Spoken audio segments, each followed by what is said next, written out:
Good morning बच्चों, क्या हाल चाल। आई होप कि आप अच्छे होंगे और कंटिन्यू पढ़ाई कर रहे होंगे, ढेर सारी पढ़ाई कर रहे होंगे और बहुत अच्छी पढ़ाई कर रहे होंगे। तो अगर हम लोग इसी वीडियो को कंटिन्यू करते हैं, जैसे कि हम लोगों ने लास्ट टाइम प्रतिरोध से रिलेटेड कुछ टॉपिक पढ़े थे। प्रतिरोध में हमने ये पढ़ा था कि अगर खींचकर तार की लंबाई n गुनी कर दें तो जो नया प्रतिरोध होता है उसी तार को अगर खींचा था तो उसकी लंबाई n गुनी कर दी थी। तो उसको हमने कैसे सॉल्व किया था, आयतन बराबर करके हमने एरिया निकाल लिया था और ये आया था रिजल्ट r डैश जो था वो n स्क्वायर r आया था। ओके, मतलब जो अंतिम प्रतिरोध है वो n स्क्वायर टाइम्स प्रारंभिक प्रतिरोध से गुणा हो जाता है। तो ये हो गया हमको एक तरीका था। अगर त्रिज्या उसकी n गुनी कर दी जाए तो प्रतिरोध जो नया था वो r dash equals r upon n की पावर 4 था। तो यहां पे आपको इस टाइप की प्रॉब्लम हो सकती है, इस टाइप की प्रॉब्लम गिवन हो सकती है, तो इसे आप अच्छे से टैकल करें। यहां पे तार को एक तार के बगल में दूसरा तार जोड़ने की स्थिति दूसरी होती है और इसी तार को खींचकर दो गुना कर दिया जाए, ये स्थिति दूसरी होती है बेटा। तो अगर तार की लंबाई को दो गुना किया था तो देखो उसके पहले डेरिवेशन हमने बताया था कि प्रतिरोध भी दो गुना हो जाएगा। आपको याद होगा प्रतिरोध को प्रभावित करने वाले कारक या प्रतिरोध की निम्न बातों पर निर्भरता, तो उसमें हमने देखा था चालक की लंबाई पर। तो ये सब बातें हमने डिस्कस कर ली थी। अब इसमें नई बात डिस्कस करनी है कि कौन कौन से परिपथ ओमीय परिपथ होते हैं और कौन कौन से अनोमीय परिपथ। तो ओमीय चालक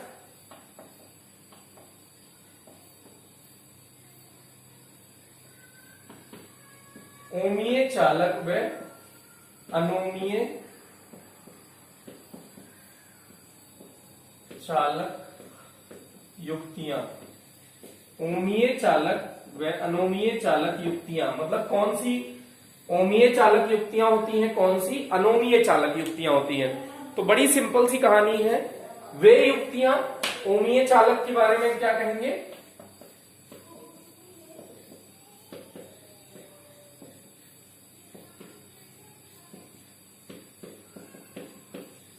वे चालक युक्तियां जो ओम के नियम का पालन करती हैं। वे चालक युक्तियां जो ओम के नियम का पालन करती हैं।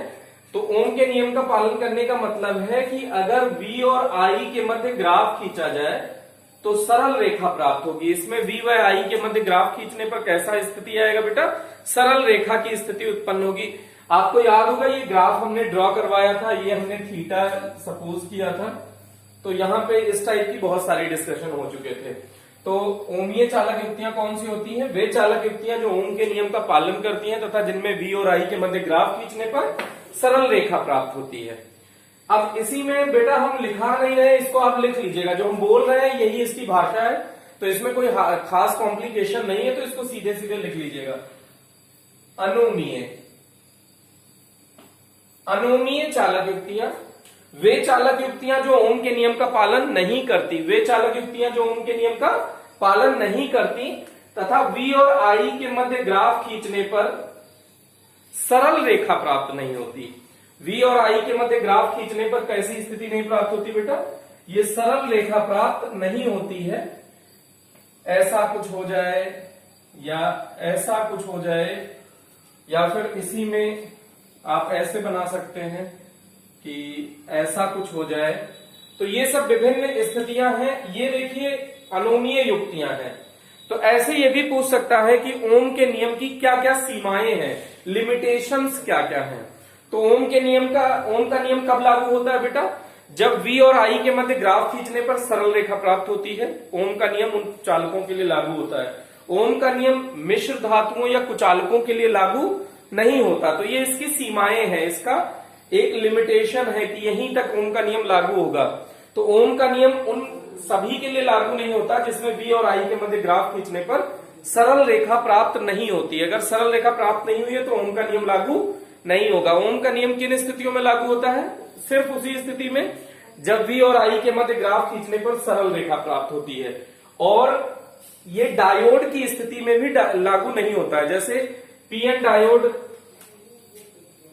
जो एक दिशीय होते हैं, मतलब एक दिशा में काम करते हैं, उनके लिए भी ये नियम लागू नहीं होता है।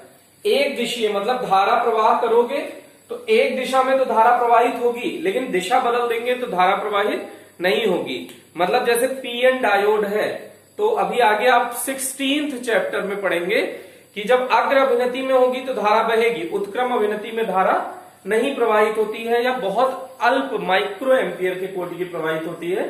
तो इसका मतलब इस स्थिति में भी ओम का नियम लागू नहीं होगा। तो ये देखिएगा, ये ग्राफ जो आपने बनाया है इसके लिए देखिए, ये टॉर्च के लिए है, टॉर्च बल्ब के लिए।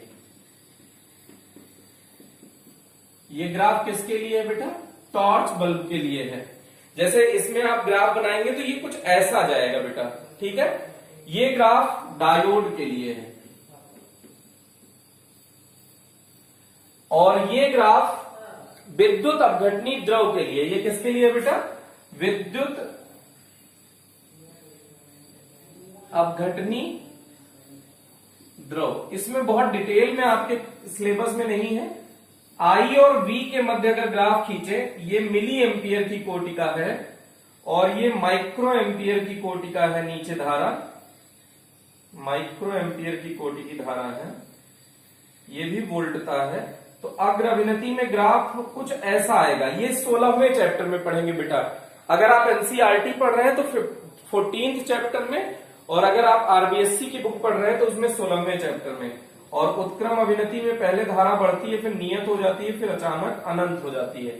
तो ये किसके लिए है? पीएन डायोड के लिए। ये ग्राफ किसके लिए है बेटा? पीएन डायोड के लिए। ये विभिन्न स्थितियों के ग्राफ है बेटा। ये एक्चुअल में एक्सपेरिमेंट करके जो रिजल्ट प्राप्त किया गया है वैसे ये ग्राफ है। तो इसके लिए आपको बहुत ज्यादा परेशान होने की जरूरत नहीं है। एक ग्राफ इसी में और है, गैलियम आर्सेनाइड का ग्राफ। किसका ग्राफ है बेटा? गैलियम आर्सेनाइड का ग्राफ अगर खींचा जाता है तो प्रारंभ में ये रैखिक क्षेत्र मिलता है। कौन सा क्षेत्र बेटा? रैखिक क्षेत्र, लीनियर रीजन। फिर यहां पे ये बीच में थोड़ा नॉन लीनियर रीजन है, अरैखिक क्षेत्र। उसके बाद ये क्या है? ऋणात्मक क्षेत्र।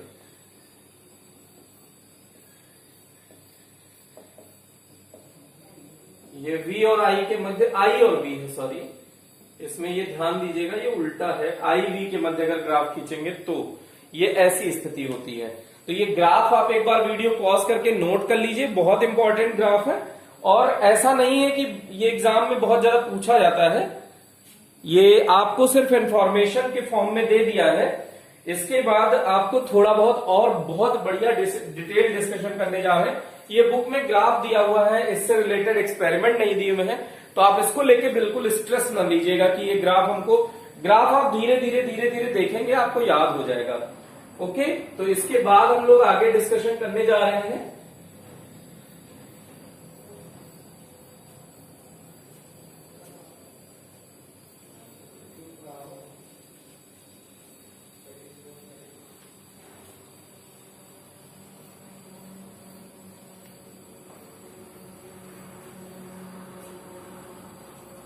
इसके बाद का टॉपिक आप देख लीजिए बेटा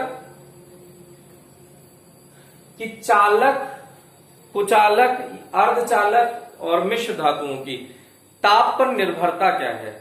प्रतिरोध और प्रतिरोधकता की ताप पर निर्भरता।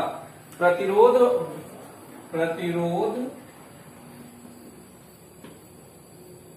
तथा प्रतिरोधकता की ताप पर निर्भरता, ये है बेटा। तो ये चालकों के लिए हो सकता है, कुछ मिश्र धातुओं के लिए हो सकता है। ये पहला है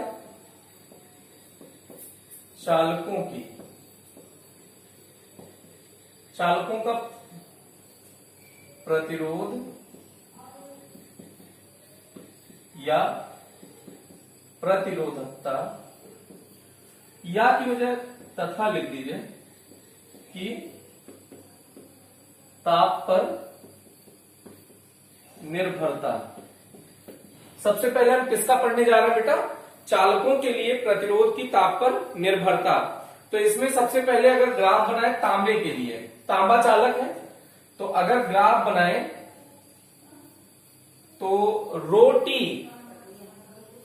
रो या आर और टी ताप है, इसके मध्य अगर ग्राफ बनाए, रोटी का ग्राफ नहीं है बेटा, नहीं कुछ लोग सोचेंगे कि मौका है खा लो भी है, शुरू हो जाओ।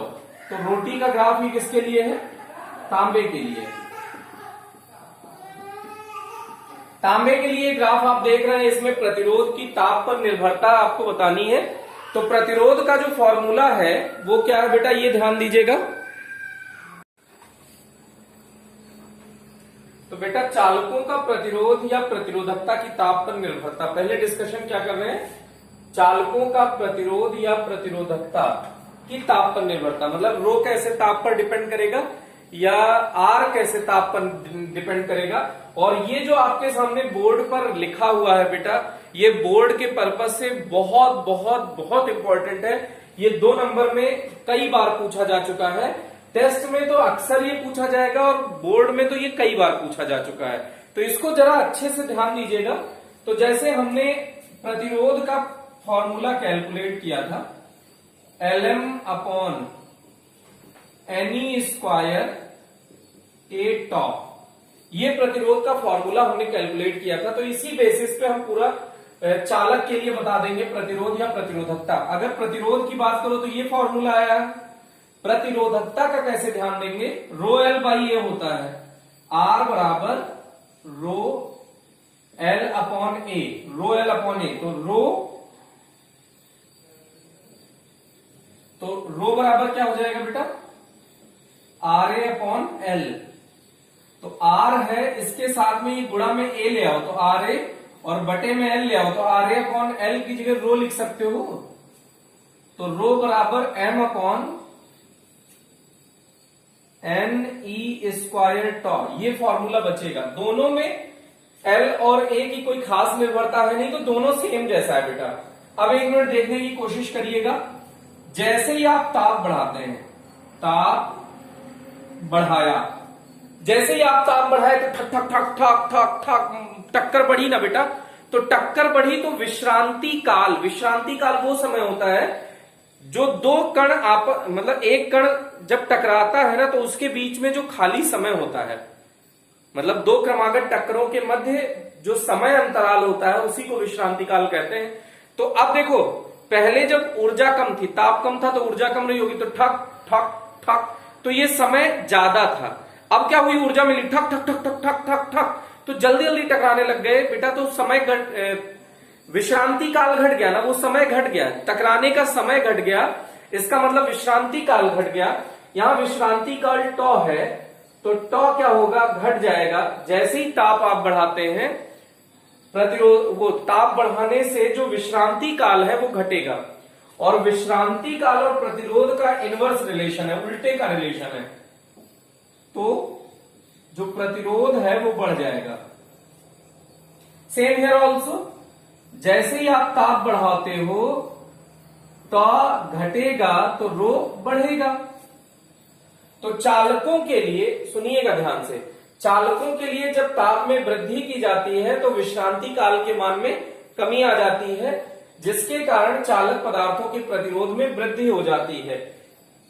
ओके, तो जैसे जैसे आप ताप बढ़ाएंगे, ताप धीरे धीरे बढ़ाओगे तो प्रतिरोध देखो बहुत तेजी से बढ़ रहा है। इसको कहते हैं कि एक्सपोनेंशियली ग्रोथ कर रहा है, मतलब बहुत तेजी से ग्रोथ कर रहा है। आपने देखा होगा ये लाफिंग पैराबोला वाला पार्ट है, लाफिंग पैराबोला ये पूरा था, उसी का ये पॉजिटिव वाला पार्ट है। इसका ग्राफ हमने कई बार डिस्कस कर रखा है। तो ये हो गया बेटा ये चालकों के लिए। सेम मिश्र धातु या मिश्र धातु के लिए अगर बात करें तो मिश्र धातुओं के लिए प्रतिरोध या प्रतिरोधकता की ताप पर निर्भरता, प्रतिरोध या प्रतिरोधकता की ताप पर निर्भरता। तो रोटी का ग्राफ है या आरटी का ग्राफ है, ऐसे कह लीजिए। ओके, तो प्रतिरोधक, ये ध्यान रख लीजिए कि मिश्र धातुओं की विशेषता ही यही होती है कि इनकी प्रतिरोधकता अधिक तथा प्रतिरोध ताप गुणांक नगण्य होता है। इनकी प्रतिरोधकता अधिक तथा प्रतिरोध ताप गुणांक अधिक होता है। मिश्र धातुओं के लिए किसका ग्राफ है बेटा? मिश्र धातु का ग्राफ है। किसका ग्राफ है? नाइक्रोम लिख दीजिए। नाइक्रोम के लिए ये किसका ग्राफ है? नाइक्रोम के लिए ये ग्राफ किसके लिए ड्रॉ किया गया बेटा? नाइक्रोम के लिए। नाइक्रोम क्या है? मिश्र धातु। तो मिश्र धातुओं के लिए प्रतिरोधकता अधिक तथा प्रतिरोध ताप गुणांक नगण्य होता है तथा इनकी ताप पर भी निर्भरता क्षीण होती है। क्षीण का मतलब कम। जैसे ताप बढ़ाओगे, इधर देखो, ताप बढ़ाओगे तो उतनी तेजी से ये ग्राफ नहीं बढ़ेगा। जैसे आप ये एक्चुअल में थोड़ा सा और डाउन होना चाहिए ग्राफ, ये ऐसे है कि आप ताप बढ़ाते जा रहे हो, ताप लगातार बढ़ता जा रहा है, लेकिन प्रतिरोध या प्रतिरोधकता बहुत धीरे धीरे बढ़ रही है बेटा। तो इसका मतलब इनकी ताप पर निर्भरता भी क्या होती है? बहुत क्षीण होती है। क्षीण का मतलब बहुत कम होती है। अब लास्ट आता है विद्युत रोधी या कुचालकों के लिए। चाहे विद्युत रोधी कह लो चाहे कुचालक पदार्थ कह लो, एक ही बात है। तो उनके लिए प्रतिरोध तथा प्रतिरोधकता की ताप पर निर्भरता, इसकी चर्चा करना चाहते हैं हम लोग। तो इसके लिए आप देखिएगा, हाँ, अगर अर्धचालक कहें तो भी सेम होगा। अर्धचालक, अर्धचालक अथवा सेम होगा बेटा। चाहे अर्धचालक कह दें, विद्युत रोधी कुचालक तो एक ही होता है। चाहे विद्युत रोधी या कुचालक एक बात है, तो अर्धचालक और इनकी सेम बात है। चाहे अर्धचालक का आए तो भी आपको यही शो करना है और कुचालक का आए तो भी। तो इनका देखिएगा कि ये ताप घटते घटते घटते घटते यहां क्या हो जाएगा? जीरो। जीरो से ही तो ग्राफ शुरू है बेटा। तो जीरो पर प्रतिरोधकता देखो बहुत अधिक है। अनंत का मतलब बहुत अधिक है।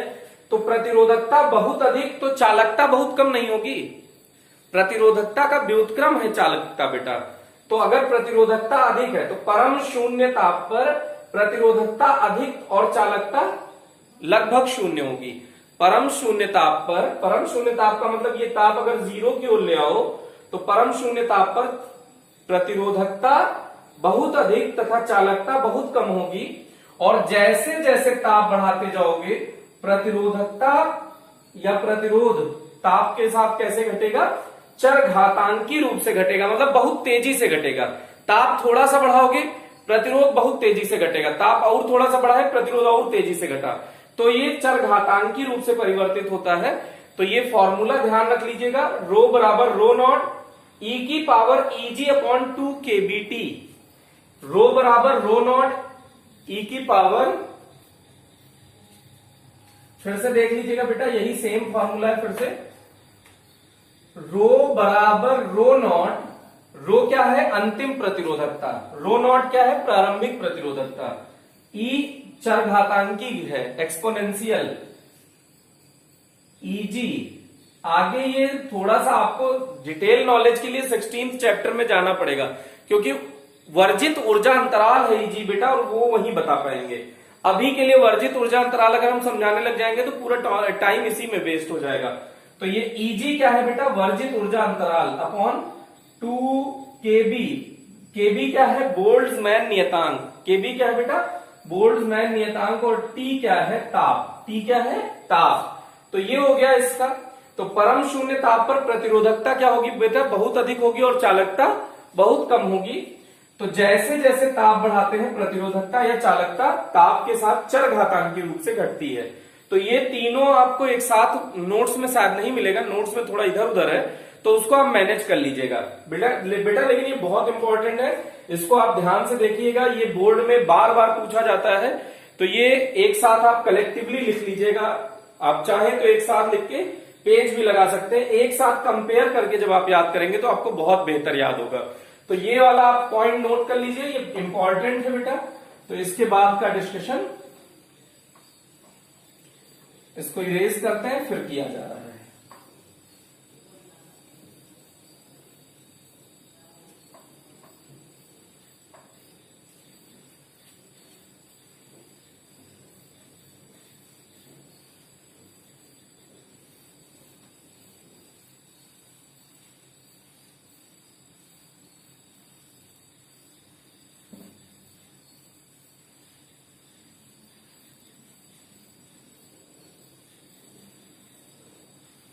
बड़ा सन्नाटा है भाई, इतना सन्नाटा क्यों है? अरे इसे कोई मातम में आए क्या बेटा? इतना सन्नाटे में बैठे हैं। तो अब देखिए प्रतिरोध या प्रतिरोधकता के सूत्र का परिकलन करना है। प्रतिरोध या प्रतिरोधकता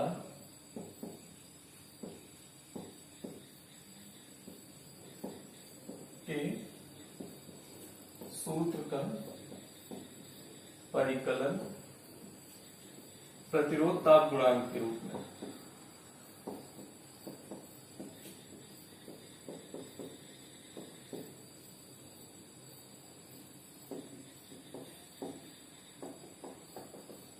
किस रूप में बेटा करना है? प्रतिरोध ताप गुणांक के रूप में। ओके,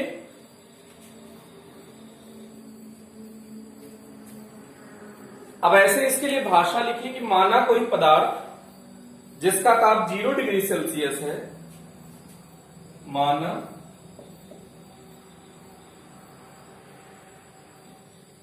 किसी पदार्थ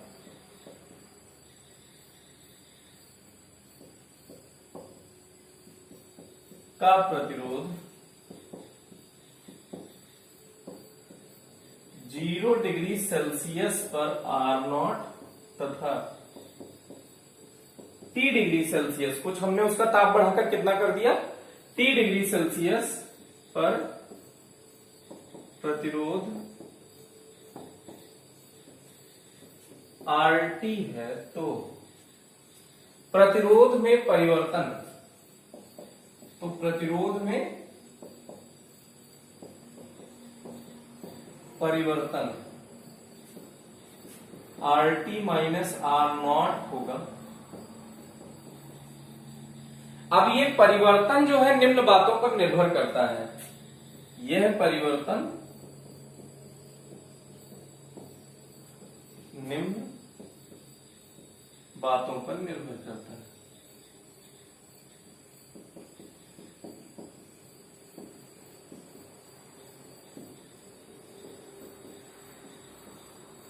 देखिएगा 0 डिग्री सेल्सियस पर कोई पदार्थ है, उसका प्रतिरोध कितना है, R0। कितना हमने मान लिया 0 डिग्री सेल्सियस पर R0। 0 लेना कोई जरूरी नहीं है, नेसेसरी नहीं है, लेकिन हम लोग एक 0 ले रहे हैं और एक कोई T टेम्परेचर ले रहे हैं। और T टेम्परेचर कुछ मान लिया, T ताप पर उसका प्रतिरोध बदल कर क्या हो गया, RT हो गया। तो प्रतिरोध में परिवर्तन अंतिम माइनस प्रारंभिक RT माइनस R0 होगा। अब यह RT माइनस R0 किस पर डिपेंड करता है बेटा, तो यह RT माइनस R0 इस बात पे डिपेंड करता है कि आपने जो पदार्थ लिया है उसका प्रारंभ में प्रतिरोध कितना है।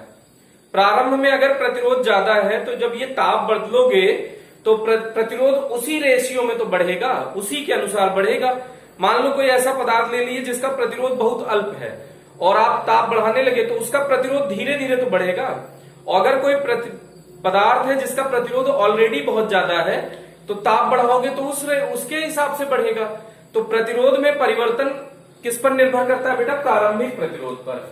प्रतिरोध में RT माइनस R0 निर्भर करता है, मतलब समानुपाती है R0 के। प्रतिरोध में परिवर्तन प्रारंभिक प्रतिरोध पर निर्भर करता है। अच्छा, इस बात पर निर्भर करता है ये प्रतिरोध में परिवर्तन कि आप ताप में वृद्धि कितना किया, ताप में परिवर्तन कितना किया। आप ज्यादा ताप बढ़ा दोगे तो प्रतिरोध ज्यादा बदलेगा, कम ताप बढ़ाओगे तो प्रतिरोध कम बदलेगा। तो ये इस बात पर निर्भर करता है कि ताप में कितना अंतर है। तो RT माइनस R0 समानुपाती है डेल्टा T। ये समीकरण 1-2 हो गया। समीकरण 1 में 2 से RT माइनस R0 समानुपाती हो जाएगा R0 डेल्टा T के। जब समानुपाती हटाएंगे बेटा, यहां पे देखिएगा ये अल्फा और समानुपाती, ये निशान एक जैसा होता है। ये किसका निशान है बेटा, समानुपाती का। तो अब जब समानुपाती हटाते हैं तो एक नियतांक आता है, तो यहां एक नियतांक आएगा। ये क्या है, अल्फा। ये क्या है, नियतांक, और इसे क्या कहेंगे, अल्फा। अभी इसकी चर्चा की जा रही है, लेकिन अभी समझाने के लिए R0 डेल्टा T। तो जहां अल्फा क्या है, प्रतिरोध ताप गुणांक है। जहां अल्फा क्या है बेटा, प्रतिरोध ताप गुणांक है, या सिर्फ ताप गुणांक भी जनरली इसको बोलते हैं। तो ये ताप गुणांक है बेटा।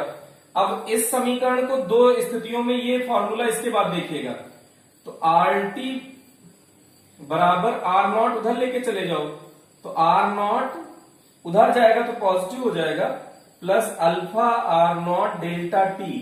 तो अगर आर नॉट कॉमन ले लीजिए आप तो क्या आ जाएगा, 1 प्लस अल्फा डेल्टा टी। इस पर भी फॉर्मूला आता है, R T equals R naught 1 plus alpha delta T. ये आप डब्बे में जो पैक किया है इंपॉर्टेंट है बेटा, याद कर लीजिएगा।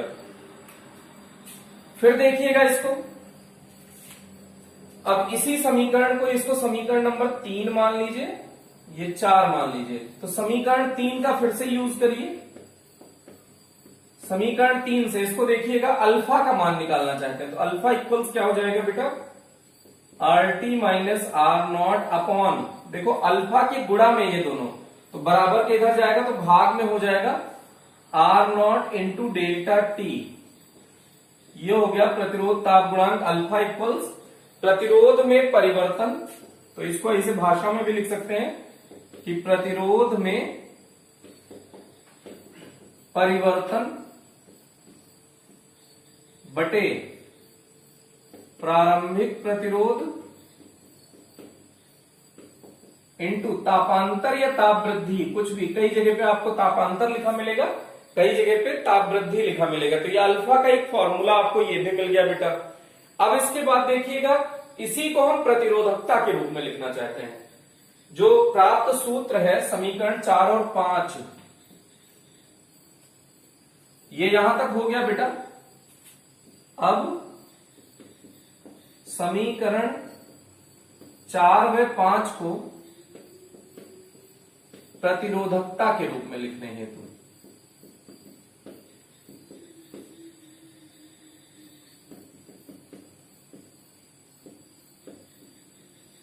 प्रतिरोधकता के रूप में लिखना चाहते हैं बेटा, तो देखिएगा कैसे करेंगे। जैसे हम जानते हैं R बराबर रो एल बटे ए। यदि किसी चालक की लंबाई और अनुप्रस्थ काट का क्षेत्रफल नियत हो, यदि एल व ए नियत हो,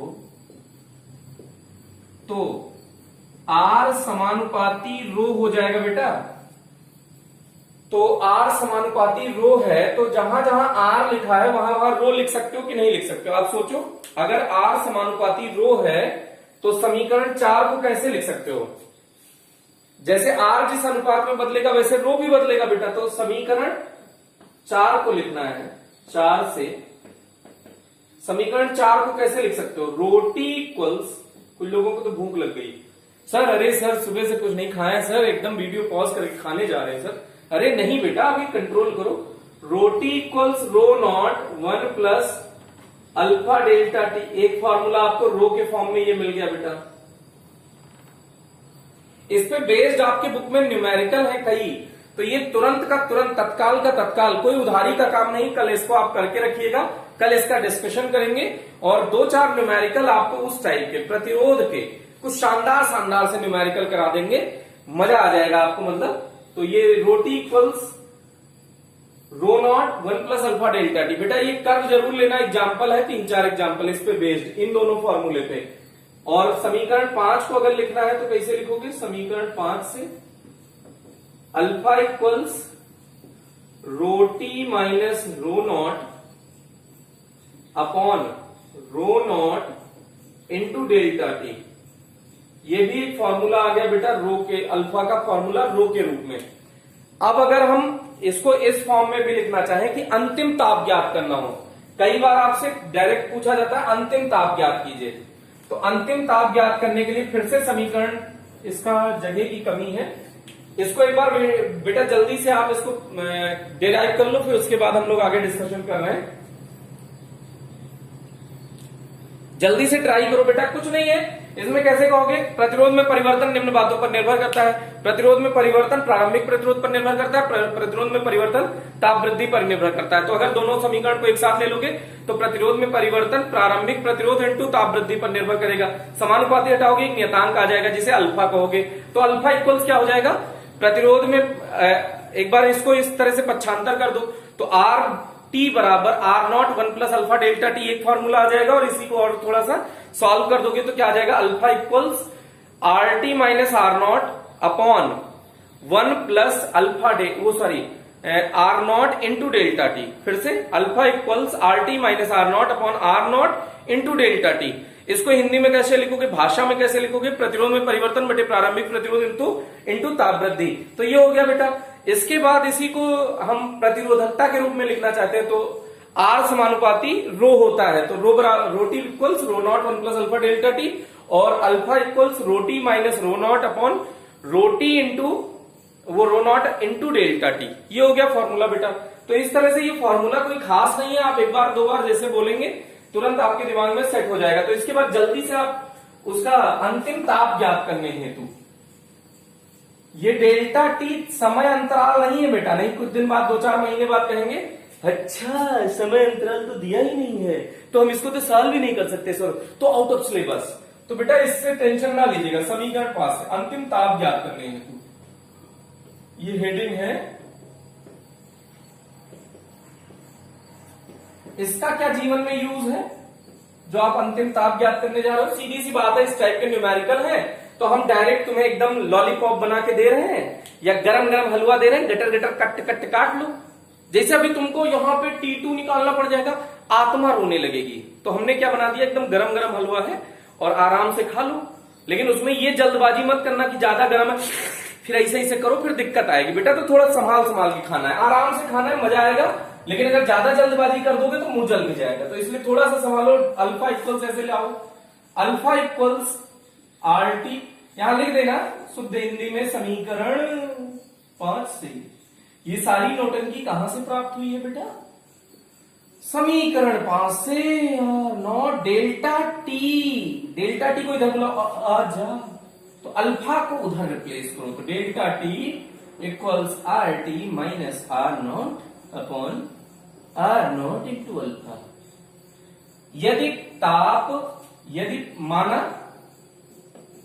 प्रारंभिक ताप T1 व अंतिम ताप T2 हो। यहां पे प्रारंभिक ताप 0 डिग्री सेल्सियस माना था, यहां प्रारंभिक ताप ये लोग कह रहे हैं नहीं ऐसे नहीं, हम T1 मानेंगे T2 मानेंगे। अब बताओ, तो ये तापांतर ही तो है बेटा, तो तापांतर को क्या लिख दोगे, T2 माइनस T1।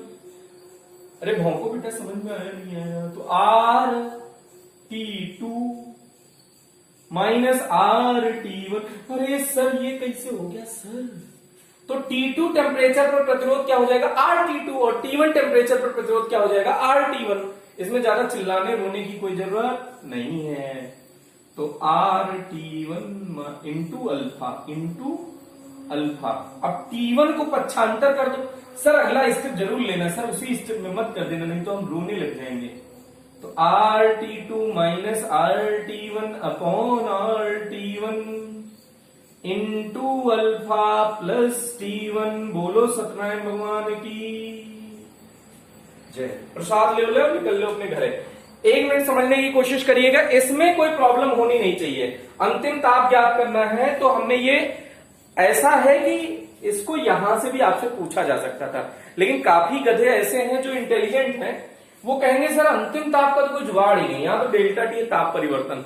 तो अगर अंतिम ताप ज्ञात करना हो तो ताप में परिवर्तन को उधर लेके चले गए। और ये कोई फॉर्मूला नहीं है, ये रेडीमेड सिस्टम है, हमने रेडीमेड बना के दे दिया है। पहले थोड़ा सा दिक्कत करनी पड़ती, अब एकदम रेडीमेड बनाया है, एकदम गटागट चम्मच उठा के और खा लो, कोई टेंशन वाली बात नहीं होनी चाहिए। कुछ लोग कह रहे हैं सर जो ये अल्फा है प्रतिरोध ताप गुणांक, जरा उसको परिभाषित कर देते तो और मजा आ जाता सर। ऐसे बहुत लोगों के दिल में ख्याल आ रहा होगा। तो प्रतिरोध ताप गुणांक किसे कहते हैं, मात्रक लिखो। ये आप लोगों के दिल से आया हुआ क्वेश्चन है, तो इसका डिस्कशन करने जा रहे हैं। क्या है क्वेश्चन बेटा आपके दिल का, प्रतिरोध ताप गुणांक किसे कहते हैं, किसे कहते हैं, मात्रक भी बताओ। एग्जाम में कई बार आ चुका है, मात्रक भी लिखो। अरे सर क्या हाई फाई क्वेश्चन आया ना बेटा। तो देखो ऐसे यहां से परिभाषित होएगा ये R T minus R naught into delta T. थोड़ा सा और संभालते हैं इसको तमीज से, या ओ R T minus R naught को डेल्टा आर लिख दो। अरे सर ये कैसे सर, तो अंतिम प्रतिरोध माइनस प्रारंभिक प्रतिरोध, तो प्रतिरोध में अंतर नहीं लिख सकते हैं क्या? अरे सर एकदम दिल ठोक के लिख सकते हैं, लिखिए सर, कोई रोकने वाला नहीं है। अब कुछ लोगों के दिल में ख्याल आ रहा है सर अगर डेल्टा से डेल्टा काट देते तो मजा आ जाता। सर ऐसा नहीं होता है बेटा, डेल्टा से डेल्टा परिवर्तन वो प्रतिरोध का है, ये परिवर्तन ताप का है, तो इसे परिवर्तन उड़ा दोगे क्या तुम? नहीं बेटा, ऐसी गलती मत कर देना। अगर ये प्रारंभिक प्रतिरोध है 1 ओम ले लिया जाए और जो तापांतर है वो 1 डिग्री सेल्सियस ले लिया जाए, तो अल्फा किसके बराबर हो जाएगा?